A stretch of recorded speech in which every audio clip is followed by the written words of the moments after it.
Alright guys, welcome back to the channel. I know I haven't posted a video in quite some time.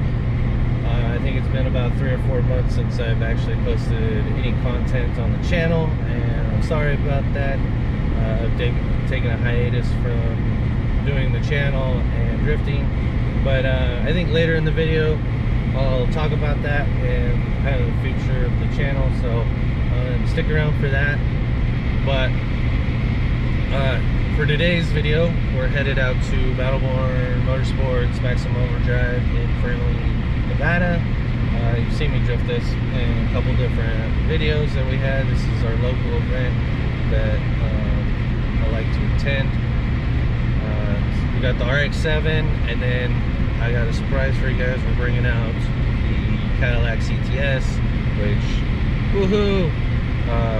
We're gonna slide it a little bit. No coils on it, no diff, no e-brake, so it should be interesting to drive that thing. Nonetheless, got it all cleaned up. You don't know the backstory on that. I sold it to a buddy of mine, Leo. I don't think I talked about this in any of the videos. I ended up buying an 06 Ford Mustang V6 5-speed,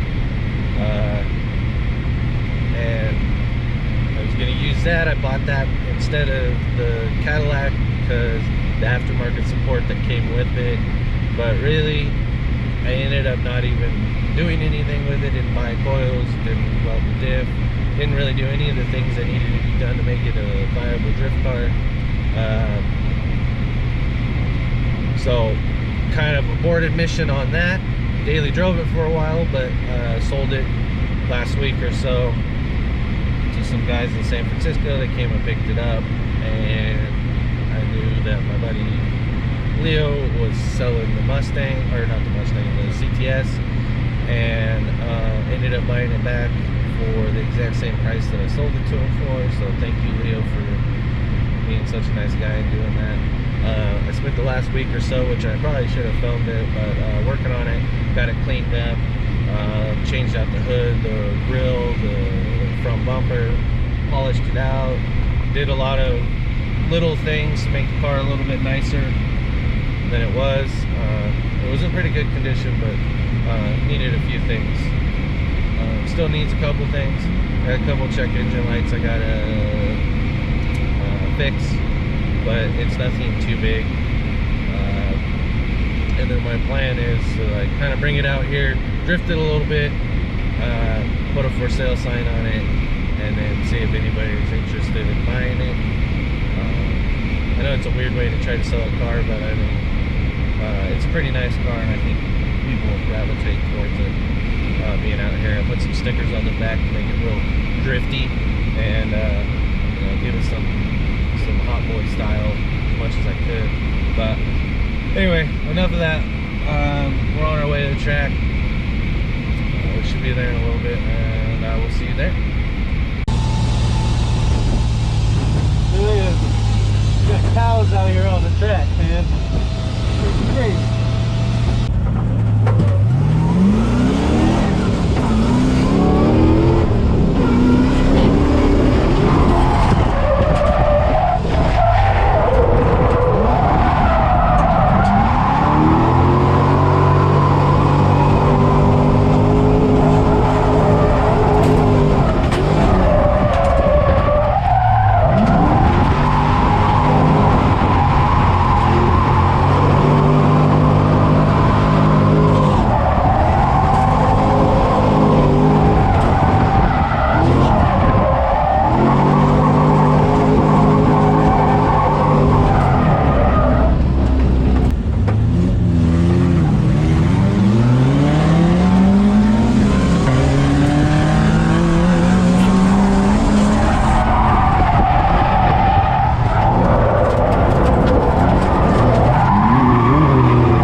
All right, so I think like 5 or 6 laps into it, clutch kicked too hard and blew the diff.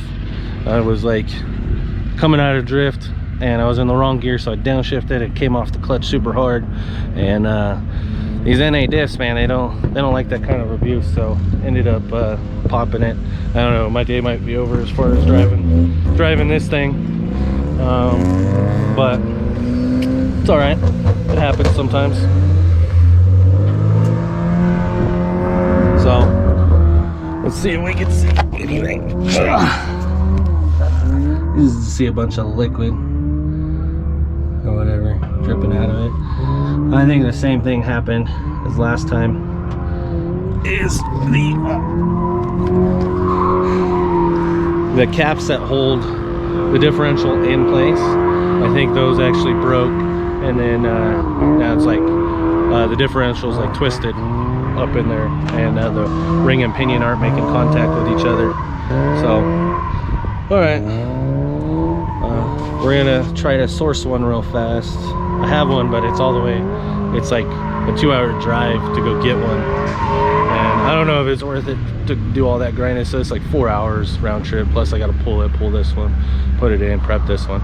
I wouldn't even get done in today probably doing that. So if I was to do it, I'd probably just take it home and work on it in the garage, and then try to come back tomorrow and get some drifted in. So all right, I'll update you guys here in a minute. So this is Operation Save the RX-7 and get it on the trailer. So we're using the caddy hooked to the sway bar, which is probably a dumb idea, hooked to that, but it should work.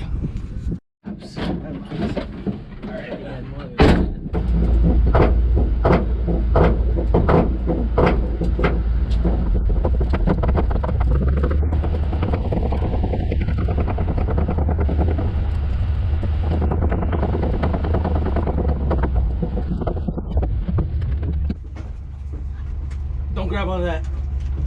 You're going the wrong way, dude. Huh? You're not gonna make that cut. Got it. Yep. Get on this side. Hey, You're good. Get up there. I got a hold of it. okay, I got it. All right, so plan's gonna be to drive this for a little bit. I'm gonna get too crazy with it.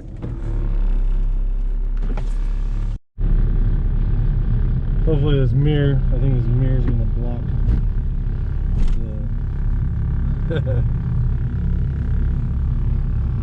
Now you starting the caddy? Yeah. Yeah. Break one car, fucking Huh? break one car, get a different one. You broke it? Yeah. What happened? Broke the diff. Oh, fuck. I think so. Ready? Yeah. Go for it.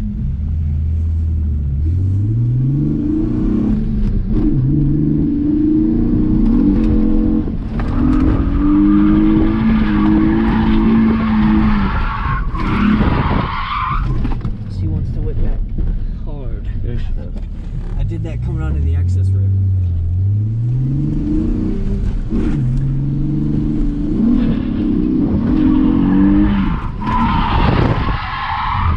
Yeah, she's a whipper. That's why I was really hoping the rain would hold up. Maybe it doesn't come back so hard. She does want to come back hard. What do you think causes that? The length of the car? I think it's the suspension and the weight. Yeah. You're not ready for that weight transfer? No. This fucking thing loads up hard. Yeah. Ready? Go for it. You know? Yeah, that could be tough. Cause like I mean, I was pretty much one turn wonder in it, Mm-hmm. except for in the rain. The rain, it was controllable, totally manageable. You know what I mean?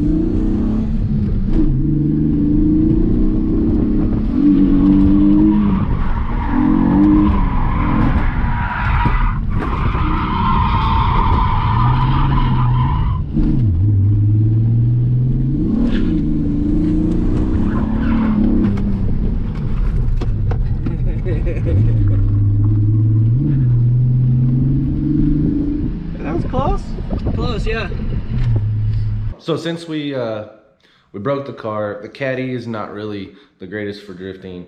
I decided to do some ride-alongs and then do some interviews with some of the drivers and get their take on a couple things that interest me in drifting. So hopefully you guys enjoy that, and I will show that right here. All right, so I kind of have this idea where I wanted to basically go around and ask drivers questions. So I'm gonna start with Andrew. Introduce yourself. I'm Andrew Aguirre. What do you drive? I drive a 91 Miata. Yeah. All right, so first, best advice someone gave you in drifting? Don't worry about all the bullshit like hydros and power additives and all that shit. Just learn to drive the car. It is the way it is. All right, next question. That was Isaiah. Yeah, Isaiah. Worst advice someone gave you in drifting? Or let's switch it. The biggest lie that you were told about drifting? That you need power and a hydro to drift. Yeah, I would agree with that. And then, what do you wish you knew when you first started drifting? Well, when I first got into drifting, I had a different car, and it cost me a bunch of money, and it got me nowhere. So I backed out of it and then got the Miata. So I wish I wouldn't have spent all the time on that other car. Yeah. And Isaiah, when I first met Isaiah, he was like, dude, if you want a cheap drift car, just get a Miata. Yeah. So I switched back and got the Miata. So I just wish I wouldn't have spent all the time and money on that other car. Yeah, what was the other car? It was an 81 Corolla. 81 Corolla. Yeah, that takes a lot of modification to get it drift ready. I don't have the money and the time and the skill level to make it happen. So yeah, work out. because those are steering box too, I think, right? Yeah. So I mean, they're just like a steering box with a bar on it. Yeah. And it just turns the wheels. So it's weird. Yeah. Yeah. I think that's good advice. I think getting a car that takes a lot of modification to get to like a drift level is not the best way to starting out. Not the move. Yeah, definitely not the move. Something that's very close to ready, like a Z, a Miata is good, 240s, you know, just something that inherently is good from the start. Now, if you want to do something crazy later, once you learn the fab skills, learn the fab skills and everything you need to do to make a car like that. I've done the same thing. Yeah, I've made kind of worked your way over the years. And that's why eventually I went to the RX-7, something that you can like click and buy most things. But all right, I think that's all the questions I got. Hell yeah. So, all right, who are you? What's your My name? name is Ryan Butler. What do you drive? I drive a 1989 Monster RX-7. What is the best advice you've ever gotten in drifting? Stay true to yourself and just have fun. Yeah. What's the worst advice you've ever gotten? Buy a drift car. All right. They said it was cheap, but it for sure is not. It is not. All right. What do you wish you knew that you know now that you wish you knew when you first started drifting? I know that was a weird way to phrase that question, but Just all the mechanics. I mean, every time you have a different battle with your car, you learn so much. Just in the past 2 years, it's gone from barely knowing how to work on cars to fully being able to build cars, being able to tear motors down, fabricate. It's just insane how fast you can learn once you actually put yourself to it. yeah, that's a good question or a good answer. I like that. All right, that's it. Thanks. Well, all right, what's your name? Donovan, What do you drive? RX-8. All right, first question. What is the best advice you've gotten in drifting? Fucking pin it. Pin it. What is the worst advice you've gotten? You got enough tires. If you could go back in time and tell your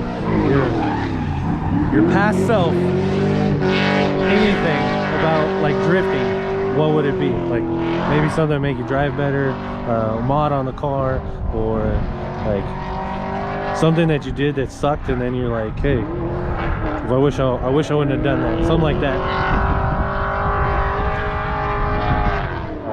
The LS swap, the first event I did without coilovers with the LS, that was a horrible mistake. So probably building for power without shoring up the suspension. Yeah. That's probably. All right, cool. That's it. What's your name? Clayton. What do you drive? I drive an IS 300 2004. All right, first real question. What was the best advice you ever got in drifting? Just have fun. Just have fun? What is the worst advice you've ever gotten? Don't tell people what to do. Really? And then, what do you know now that you wish you knew before you started driving? Oh, that's a tough one. Yeah. Like if you had a time machine, you could go back and you could tell your past self one thing and be like, do this or don't do that. It's a lot of tires. It's a lot of tires? There's so many tires that come with it. I don't know. Do you think that was a lie that was told to you, that it didn't take as much tires? Or did you? I mean, I didn't know it was that many tires, but there's a lot of burning tires. It's a lot. It's crazy. Yeah. It's well worth it though. 100%. 100%. Okay. Cool.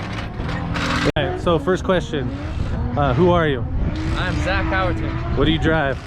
A Nissan 240 S13 hatch. Cool. All right. First real question. What is the best advice you've gotten in drifting?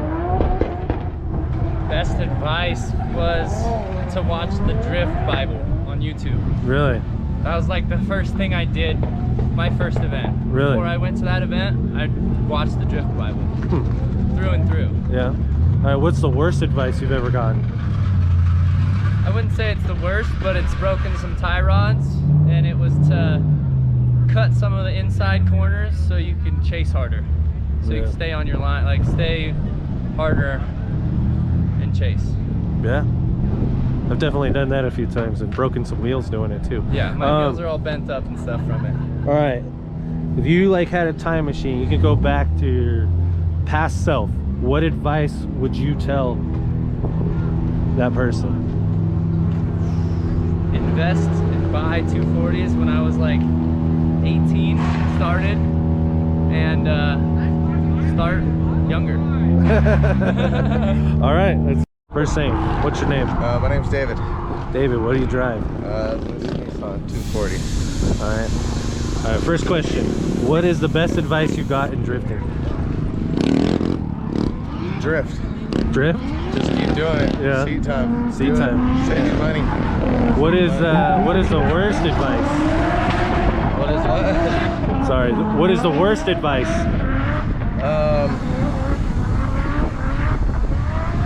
Don't go out there overthinking it, you know? Yeah. Just go out there and have fun. Yeah. You know, enjoy it. And that's what's gonna give you the ability to get better and want to get better. Yeah. And then, you know, once you get in the vibe, you know, everybody comes out here and has got the jitters, and then you start, and it's like it all comes back and it just feels great, you know? All right, last question. What do you know now that you wish you knew when you first started driving? Maybe a lie that somebody told you, or maybe something that you did that you didn't necessarily need to do, but you did it because of misinformation or something, or just good knowledge. You know, I think I made the mistake at first trying to overthink everything, and I think that was the biggest mistake that I made. And then, you know, just coming out here to have fun is where it all came from. All right, cool. Yeah. That's it. Drift and have fun. Yeah, that's all this is about, man. Hell yeah. All right. So one of the things I wanted to talk about is the fact that I haven't really been posting content on the channel in the last couple of months. Maybe I felt like I got burnt out. I was pushing out probably a video every 1.5 weeks. I did about 40 videos in a year. So that's almost one a week. So I don't know. I think I just got kind of burnt out on doing that. We're doing a full-time job, trying to spend time with my kid. So I think I was planning on kind of just, stopping producing content for the channel. But I think I've decided that I'm gonna just kind of find a better balance and do maybe one video maybe every 2 weeks or a month or something like that. Just not post as frequently. Plus, one of the things, another reason that I haven't been driving as much as I would like is that everything's getting more expensive. I'm sure all you guys that drift or do anything in the automotive industry or anything like that know how expensive everything's getting. Tires are ridiculous. I usually buy very cheap tires, right around $40 to $50. I can't find a tire for that much money anywhere anymore. It's $65 plus, which, you know, I know some of you guys spend way more money on tires and stuff like that. It just, I can't afford it. And then also the gas prices. The gas prices are ridiculous. So you know, it's a 7-hour drive or 5-hour drive to go to a track that I like to go to. You know, that's a lot of money in fuel. I mean, just putting fuel in the car is almost $70 a day. And that's just 91. So I feel bad for you guys that are running like, you know, premium race fuels or something like that. But I don't know. So I think I'm just gonna dial it back until things start to balance out as far as price of everything. Hopefully things start to trend down soon, and then make drifting more affordable. And then just getting parts is ridiculous. I don't know, there's just a lot of issues, and I think I'm gonna dial it back. So I think the future of the channel, we might do some events here and there, if the mood strikes us. But for this thing, we're probably gonna have to do an 8.8 swap. I'm gonna try to put together another drift car for a friend of mine. We're gonna put a 5.3 and a 200 SX S12. One of my old drift cars that I had this 5.3 in, and we're gonna put it in there again and see how that works out. Yeah, I'm super bummed that we ended on this note, but it's all right, man. I think it's time for an upgrade on the rear end.